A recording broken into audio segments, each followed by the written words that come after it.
I don't know if I'm allowed to say this, but the reason why he was found out was it is your right to know and to ask questions, and it is their job to educate you. She Hurting my probably baby. felt embarrassed, Yeah. which is so sad. So everybody does what's best for their family, and nobody should judge anybody else because you don't know what their Yep. life is like. So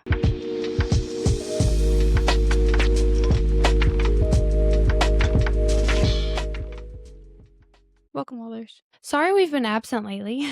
We've been struggling. Life has been lifing. So not only are we talking about motherhood, we are actually living it right now. Yeah. So I have 5 under the age of 8, including a 1-year-old, almost 1-year-old. And Alicia's I've got, got 4 under 17. well, to be fair, like her youngest are like 5 3 and under. Yeah. It's been We've been been a few dealing with weeks. sick kids. We've been dealing with sick us. I had a water emergency in my house. Our water heater got a hole in it, and there's just water everywhere. So now we have She was like, unless you want to film in a boat, we might need to reschedule. it's like wet and everything, and we don't have drywall in between here. Our house is very open floor plan right now. Yes. I mean, and in fact, her husband might be getting like a preview to our show. Yeah, he is. He gets a live action. He's live. So that's where we've been, and we're sorry we've missed out on you guys. We're hoping to get back into the routine and get back into the schedule, but we appreciate you guys being so patient with us. Yes, we do appreciate that. And we love you. I was just telling Alicia that I want to do this segment where like we watch unhinged like pregnancy TikToks. Like we can each save like 3 and we can like react to them and then like talk about them and like just like current things about pregnancy and everything like that. I don't know. We'll have to see what ends up happening, but I want to learn how to do all that so that way so that way we can have expanded shows. Till then, we're going to keep going how we keep going. And if you're listening on Spotify or Apple Podcasts, I want to remind you. 500 streams. Woo! Yeah, woo! No, 500 downloads. And so if you guys aren't already, follow along. Yes, What are you please. doing? Hang out with us. We are on Facebook. We are on TikTok. We are on Instagram. We are on YouTube. Our Facebook, we have been getting a lot of followers. Yeah, we have gotten a lot of followers. If you haven't checked out our Facebook, what are you doing? Because we're at 5,000 followers and it could be you. We put a lot of information on there. Yes. We just recently started putting like more information on there to help like pregnancy and stuff in there, which will actually lead us into today's segment as to why we started, because a lot of our moms are not getting seen. So, yep. Welcome, Waddlers. I'm Alicia. And I'm Christian, and this is the Waddling Truth. 2 moms, 9 kids, 0 filters. Lots of chaos. I don't have a filter. Alicia doesn't have a filter. I'm an angel. She set me up on that one. I did. Well, you technically set yourself up. Yeah. Okay. So I wanted to kind of go over something that's been going on close to our home. If you're around our area, or even if not, I feel like it's been kind of in the national news. We live next to a military base where an OB is under investigation for allegations of recording women during exams. So I'm not going to say his name, but I'm pretty sure if you just... I was just asking. You can say his name. It's in the news. It's yeah, not it like is in the news. trouble. His name is Dr. Blaine McGraw. He was recording women during exams. One woman, I'm not really sure how sure it is, but one woman, she posted on Facebook that she was discovered that it was her because they saw her through one of his videos during her C-section, and they her husband was identified. So it wasn't her, it was her husband. So I'm not sure how accurate that is, because I wonder where they found this, like the site and everything. Like, that's so weird. They went to his computer. So he had it all downloaded on his computer. Oh, and the lady just so happened to be the one to like go through it? No, I guess when they went through it, they're able to do like facial recognition through his patients, I'm assuming. Okay. But that makes sense. I thought you meant like the husband stumbled upon it or something. Well, I mean, some of our clients they're being called by CID and saying, hey, is this your, like, they have the pictures and they're saying, they're going down the list like, this is you and stuff, which also, like, it feels like so embarrassing to be like, yeah, I'd be like, but also I feel like it's a violation of HIPAA, because if it's not her, you're just showing her like, oh, is this yours? Like, well, but I don't know. So yeah, he was recording people. He has gotten allegations from our base and a base in Hawaii. There's been a few other ones, but they're not confirmed, and they don't know if any of his crimes or these allegations are linking to when he was in the Navy. Um, this situation is just a painful reminder of how vulnerable how vulnerable patients can Patience. feel, especially during intimate medical care. It has been alleged that actually, these are what I've been told personally. So if you don't know, I have an ultrasound studio and I scan pregnant moms all week long, all day long. And so a lot of these moms that are coming to see me are actually involved in this space. And so some of them have had him. And from what they've told me is that one, they were denied having their spouse or their family member in with them, telling them that they're not allowed in there, so them not knowing better, they let them Yeah. leave. Um, I don't know if I'm allowed to say this, but the reason why he was found out was because he told a husband to leave. The husband said no, and the husband saw what was going on and reported him. So that Mm. was told to me. Thank God, like, there was a husband that stood up for Yeah, his thank wife God. because, I feel like if you don't really. Especially on a military base, like, I feel like there's a lot of vulnerable moms, especially there, just because a lot of women, are obviously having their first Yeah. babies and they don't know. I mean, you also blindly trust our Yeah. providers, like, and I just wanna say, there are bad male OBs, but there's also bad female Yep. OBs, so it's all across the board. It's just unfortunate that this one is a male OB because I will say that my OB has always been male, and I feel like he has always taken care of me, but there's some women that don't want male because of either history or they're just uncomfortable with, and that's completely fine. Yeah, I So prefer a female OB yeah. for sure. I don't think it's necessarily because I've had a bad experience Mhm.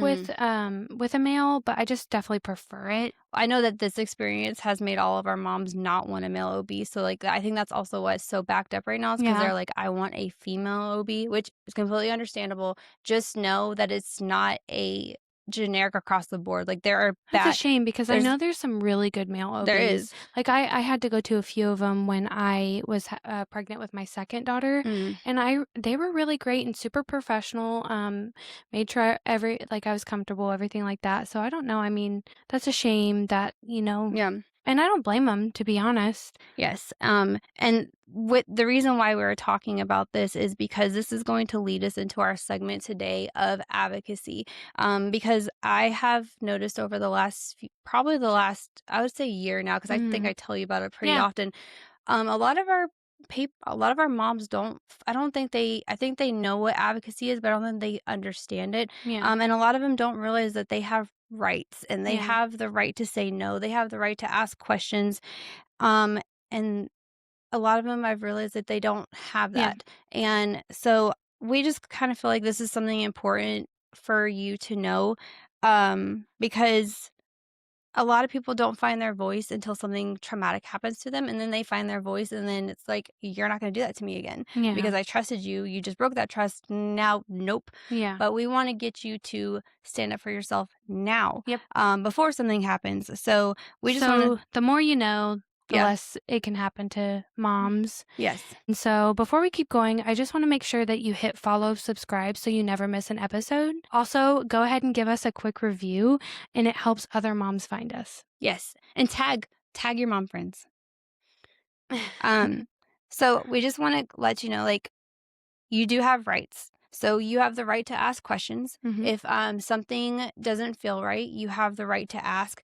And if you are dismissed and you're not being listened to, you go get a second opinion. Just Also, be you're always allowed to have a nurse in the room with you. If they tell you that you can't, that's a big red flag to Yes. me. You are entitled to a chaperone whether you have a male or female OB. Nobody can deny you a chaperone, and if they do, you get off that table and you leave. Yep. You do not have to do anything you don't want to do. And if they will not answer your questions, if they will not answer your concerns, you can get a second opinion. It is your right to know and to ask questions, and it is their job to educate you. And if they don't educate you, then they are not doing their job. They work for you. Yes, You you're the do ones not that pay work for them. them. Yeah. Your insurance pays them. Yeah, you're allowed to fire your OB. Yeah.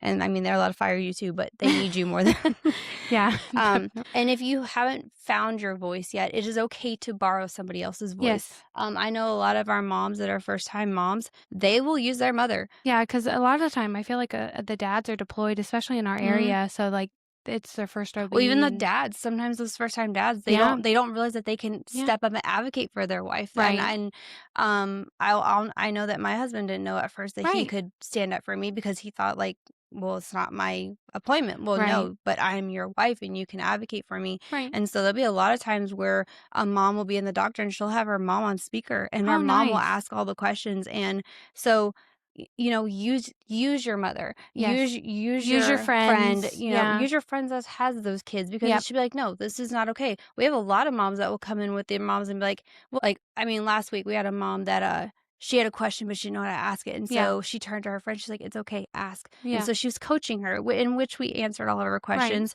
But yes, like use it because as your child gets older, you're gonna have to learn to advocate, Yep. and your baby deserves somebody that is going to advocate for them Yep. because at the end of the day, if something goes wrong, you're the one that lives with that.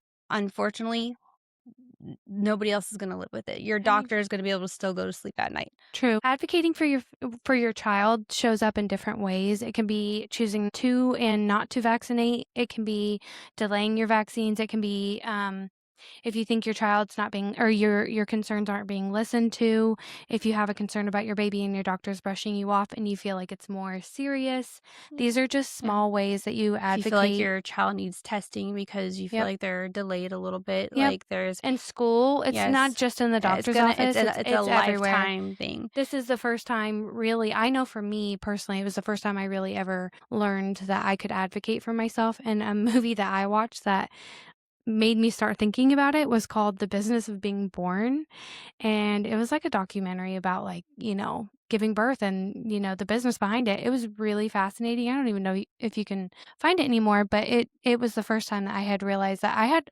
options when I went for my first doctor's appointment with my first child, I went and with my husband, and they pulled me out of the room to do blood work and gave me like 2 or 3 vaccines. And if you know me, I'm not anti-vaccine. I'm not anti-vaccine.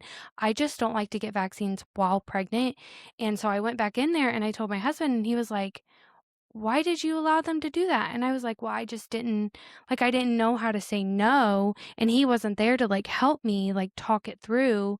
And so that was one of the first times that I had kind They of also let kinda, things like, guilt go. trip you to make you They think that did. you need it Well, that's it. done. That's exactly what it was. They told me that I need like this is what you have to do.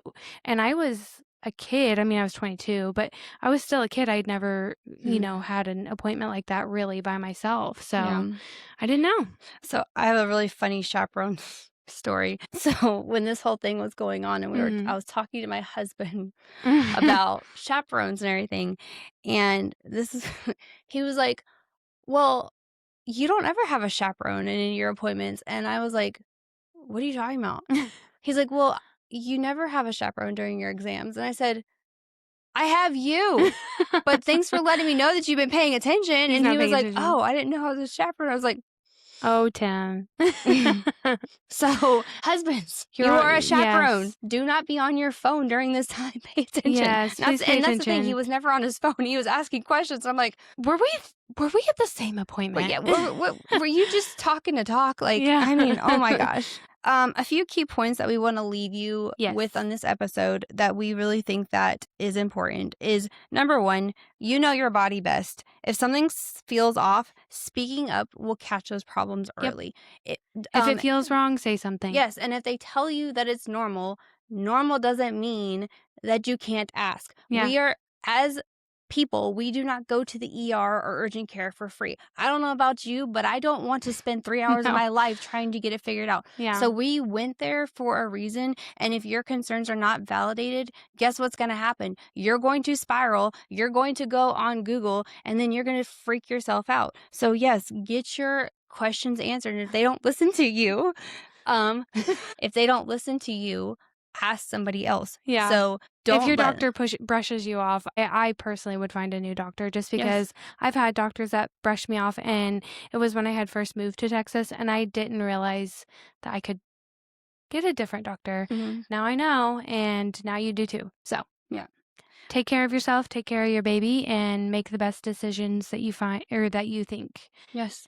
So, And then number 2, advocacy helps prevent complications by making sure concerns are taken seriously and addressed. This goes with number 1, but we have to kind of reiterate like this is what advocacy is. You have to address your concerns. yep. Um The worst thing that can happen is they are jerks about yeah. it, but you're allowed to Yeah. ask a question. In fact, they should be encouraging you to ask questions. Yes. I know with my last OB, which I love, I literally recommend her to everybody. She always ended the appointment with, "Did you have any questions that you wanted to ask?" Yeah. So, So I'm only going to tell you this story because I know she watches our podcast. ooh, So, our client, I won't say your name, but I told you how much I shout love you. out. But she came in last week. And so she came in the week before. Mhm. She popped up on the schedule again. I knew something was off Uh-oh. because I know how worrisome she is. But I also know when a client comes in one week and then they come in the next week, something happened. Yeah. So she walks in with her husband. And I looked over at her and I said, "Is everything okay?" And she goes, "Yeah." And I looked over at her. I No. said, "Are you okay?" And she said, "Yeah." So I looked at her husband. I said, "What happened?" He goes, "Okay, here's what happened." So what had happened was that um mom, from my understanding, when mom she has a toddler, and we know Mhm. how toddlers are, and they don't slow down because you're pregnant. They're like, No. "Oh, let's pick it up a time." Yeah, they're like, "Can I So jump on your belly like a yes. So trampoline?" when toddler was driving mom crazy, mom would get Mhm. upset or get onto him, and her stomach would get hard. Oh. So she told her doctor this, and her doctor goes, "Well, it's because you're getting too angry, and if that happens again, you need to come back to the ER." And I looked at her and I said, "Wait, what?" And she goes, "Well, yeah." And so it made her feel bad that she was just getting mad. She's like, Right. am I hurting my baby because I'm getting mad?" And I No. said, "Okay, to me, the reason why they're saying that is they think that you're getting angry because you have prenatal depression, and they might think that that's what's going on. That's not what's going on. Your toddler's being feral and you're getting Mhm. upset. The reason why your stomach's probably getting hard is because Braxton baby's Hicks. getting Yeah. mad, Braxton Higgs, and they should explain this to you. Yeah. Or they should have said, hey, why don't we monitor you and make sure Yeah. you're not having contractions?" Well, they scared her. Not only did they scare her, but they made her feel like she was a bad mom because they're telling her she's always angry. So she let herself, she was upset. She thought something was wrong with baby. So, but the thing is that she didn't ask them to clarify, so Yeah. she let them scare her, and then it scared her to the point where she was like, "Oh my god, I'm She hurting my probably baby." felt embarrassed, Yeah, which is wh so which you sad. You should shouldn't be. never feel Yes. embarrassed by your doctor's So, office. I just wanna say, getting mad at your toddler is normal. Getting mad at your kids is normal. Getting mad at Yep. your husband is normal. When you get To be mad, clear, they shouldn't be taking you off in the first place. yes, So, those toddlers should have got the memo. wait with the When they looked feral. between those legs and said that another one's coming, that should have been like, "Oh, I need to buck her down." Yeah. No, it is okay, but also, like, ask ask them to explain it, and Yeah. if they're not gonna explain it, like, that's what bothers me is you tell these moms one thing, and then they leave, and their husbands are like, "I don't know what to do." Yeah, Like, right. so Because they are like, they go into, what's it called? Cleanup mode, essentially yeah. trying to make sure that you don't feel like crap because they know you're a good mom. Yeah, That's and so sad, and I'm sorry that happened and to I you. I've learned that a lot of, and even my husband too. My husband is the kind of person, like, when I'm upset, he's going to try to change the subject to calm me down versus, like, letting me dwell on it, and Yeah. that's what I've seen a lot of dads do, so it does nothing but piss the mom off more because they're like, "Why are you not as stressed as I am? Do you not love our baby as much as I do?" Like, that's what we do, and if Christian says she doesn't, I don't wanna hear it, No, but I'm smiling because, the one time that a doctor made me cry, Josh left, like, a really bad review, so they called him, and he was like, "Why did you do this to my Mhm. wife?" Yeah, and so, like, I think our husbands, like, I feel like our husbands internally feel Yeah, upset, but they don't want us to because they don't wanna make the situation right. worse, and They sometimes wanna fix it. they do wanna fix it, and that's what this dad did, that's why he Yeah, was, like, wanting to and, sometimes us women just want the dads to react, like, just right. show, but it does make me feel bad that so many of these moms are experiencing this, like, it just Me makes me wanna, too. like but It's frustrating. I'm sorry it's but happening. advocating for yourself is going to protect your comfort, your Yep. dignity, and your boundaries. Boundaries during pregnancy is important. Like Mhm. Christian has said over and over and over, she has boundaries in place. She does not Yeah, vaccinate. yes. She does not. Well, unless there's a few of them I do, but it's not until after a year. Yeah, I also I don't know if I have any other boundaries I can think but of. you do have boundaries. Like you don't Oh, let yeah. anybody push. I have boundaries, but my boundaries are I do vaccinate. Yeah. But it is what it is. You're going to Right. do what's best for your Yeah. babies. But Christian's also said that with her first baby, people bullied her Oh, and yeah. Oh, I told she stuck nobody. to them. Like she Yep. was like, this is what I'm going to do. To Yeah. whereas now she's a mother of 5 and she's like, no, This is what I do. yes, but I'm If you don't also, like it, don't do it for yeah. yourself. And I'm also the same way where we'll sit there and talk and she's like, well, would you, nope, I'm not changing my mind. She's like, okay.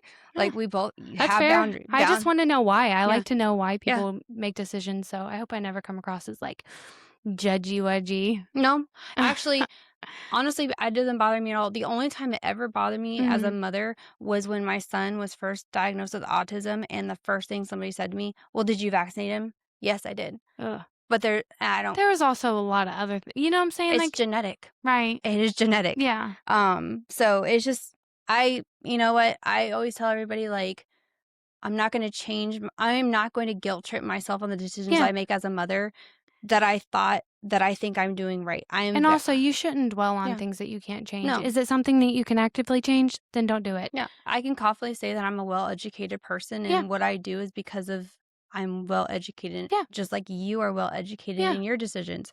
So, Definitely. And we all make the decisions that we do with yeah, the knowledge that we know. and if we don't like And it, we change it for the next. also, each person takes things differently too. Mhm. So also my kids stayed home with me and, that was a big factor for me. If my kids were in daycare, I don't know if I would have vaccinated more. I mean, there was definitely some that I wouldn't have done anyways, but I mean, I probably would have gotten a few other ones, or at least my older kids, I would have gotten certain ones on time. So that way, like, my babies didn't get it, but we really didn't have to worry about that. So, Yeah, and I also worked in the medical field where I did yeah. bring a bunch of stuff Yep. home. Unfortunately, my husband was a teacher, so he brought a lot of stuff Yep. home. Um, So everybody does what's best for their family, and nobody should judge anybody else because you don't know what their yep. life is like. So, The more that you advocate for yourself, it's going to reduce fear and anxiety by giving you a sense of control. yep, You have to have a sense of control in your health care, or you're just going to spiral. And if you right. don't feel like you have the control, it's just there. I can't reiterate on that. Yep. Like, you need to, It's hard. It's hard the first time you do it, and then like after it, it's like you you're like, wow, like I can do that. Like I'm a strong woman, and you Mhm. are. So stand up for Mm. yourself. Yeah. And your kids are going to see that. Your Yep. kids are going to see how much you're standing up for yourself and how much you're advocating for Mhm. yourself. You've got So, this. You can do it. yep. Ask your questions. It You reminds can you even that ask you're, them here. I yes, mean, you we're can. not like professionals. I mean, Alicia's close enough to professional, but I'm just a I'm mom. her pocket doctor, okay? Yeah. So Um, ask your questions. yes. Advocacy literally saves lives. Yep. Any maternal complications are preventable, and it reminds you that you are not just a mother or you are not just a patient. You Mhm. are a mother, and your voice matters more than anything because Yep. you are those babies' voice Yep. until they find theirs. 100%. Yes. You guys got this. And again, if you cannot find your voice, Borrow it. borrow it.